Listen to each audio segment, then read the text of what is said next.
Hi, my name is Bart Van Rooyen, and I am the Bishop of the Diocese of Corner Brook and Labrador. And thank you for joining us today. I thought that today I would start by showing you how to pray with Scripture. You know, we were talking a little bit about how the Scriptures are the story of God's people, and in it we are to see our own story. But there are also ways that we can pray with Scripture. And this comes out of a long tradition in the Catholic Church of praying with Scripture. Now, the way I'm going to suggest to you today, it comes from St. Ignatius of Loyola. Now, a little bit about St. Ignatius of Loyola. He lived in the 16th century in Spain, and he had his mindset as a young man to become a knight. This was a glamorous thing that he saw, and he had his opportunity. In fact, it was his first battle and his last. Unfortunately, what happened was that he got hit by a cannonball, and it shattered his leg into all kinds of. It was a mess. It took him over a year to recuperate in the hospital. And during that time, of course, he had nothing to do. I mean, especially in those days, you know, there's no TV, there's no electronics of any kind. What do you do in the hospital? And the only books that were available to him were the Bible and a book of the life of the saints of his day. And, not having much of a choice, he began to read both. And as he did, he began to imagine himself being part of the story. And that becomes his method for us, that we're called to imagine ourselves to become part of the story, that we're not just a reader who is distant, but we're encouraged to take on the role of one of the people, especially when it comes in the Gospels and meeting Christ, you know, encountering him one-on-one.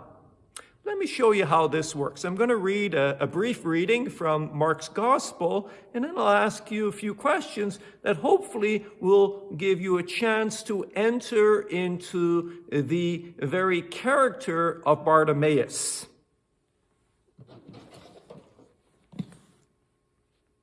And so this is taken from the 10th chapter of Mark's Gospel, verses 46 to 52. As Jesus and his disciples and a large crowd were leaving Jericho, Bartimaeus, son of Timaeus, a blind beggar, was sitting by the roadside. When he heard that it was Jesus of Nazareth, he began to shout out and say, "Jesus, Son of David, have mercy on me." Many sternly ordered him to be quiet, but he cried out even more loudly, "Son of David, have mercy on me." Jesus stood still and said, "Call him here." And they called the blind man, saying to him, "Take heart, get up, he's calling you." So throwing off his cloak, he sprang up and came to Jesus. Then Jesus said to him, "What do you want me to do for you?" The blind man said to him, "My teacher, let me see again." Jesus said to him, "Go, your faith has made you well." Immediately the man regained his sight and followed Jesus on the way. So this is the gospel I've just read for you. Now, a few questions that maybe are there to help you to enter into the story.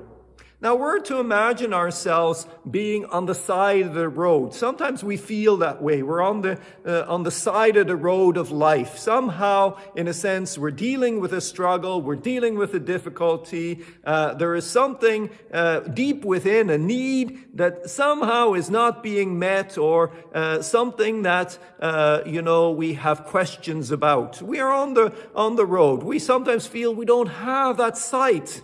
We are blind. We're looking for answers. We're Bartimaeus.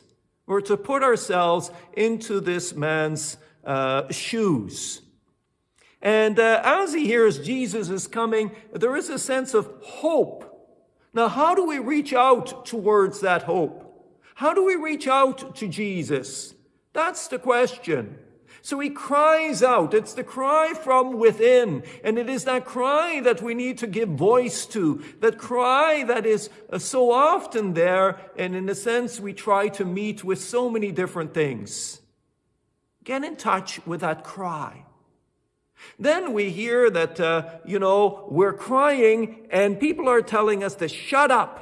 You see, there's this counter force that is happening in our life that basically says, don't bother. It doesn't matter. Just shut up. You're just causing a disturbance. You're doing something that is unlike what every other person is doing. The spiritual journey sometimes feels like is being cried down.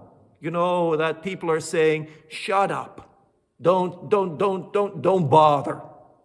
Okay? So how do we cope with that resistance? How do we persevere? We see how Bartimaeus, in a sense, cries the louder. And we're there to put ourselves in there saying, what have we done? What are we willing to do? How far are we willing to go? Then we hear news that Jesus is calling him. And someone is saying, take heart. The teacher is calling you. The delight of knowing that somehow we are being heard. Our initial cry is being heard. What are we willing to do? Bartimaeus is willing to leave the cloak of a beggar behind. In a sense, he's leaving the past. He throws it off. He jumps up. He runs to Jesus. Sometimes we need to look at, what are we willing to do? What is it that we are doing? Are we are we desiring this encounter? And then we have the encounter itself. The encounter is a very simple one. And Jesus asks one question. It's a strange question, really, because it should be obvious to Jesus what this man wants him to do for him. The guy's blind. But Jesus asks, what do you want me to do for you? Jesus is literally asking us to put it into words. He doesn't assume. See, Bartimaeus could end up asking him tons of different things. He might not even put his finger right on that which is most important. Jesus is saying, what do you want me to do for you? And in that encounter of prayer, it is to answer. Maybe at first to reflect and then to answer. I want to see again. There's a real depth to that answer. It's not just his physical blindness. He wants to see with new eyes. And we see how he uses that new sight because immediately he follows Jesus. In a sense, it's much more than physical sight that he's been given. He's been given spiritual sight. And so in this way, St. Ignatius is asking us or encouraging us or inviting us to enter into the scriptures as well. That we too, through them, can encounter Christ in a real and substantial way. I'll give you a few more examples in the weeks ahead. I hope this has been helpful, and I hope you'll join me again.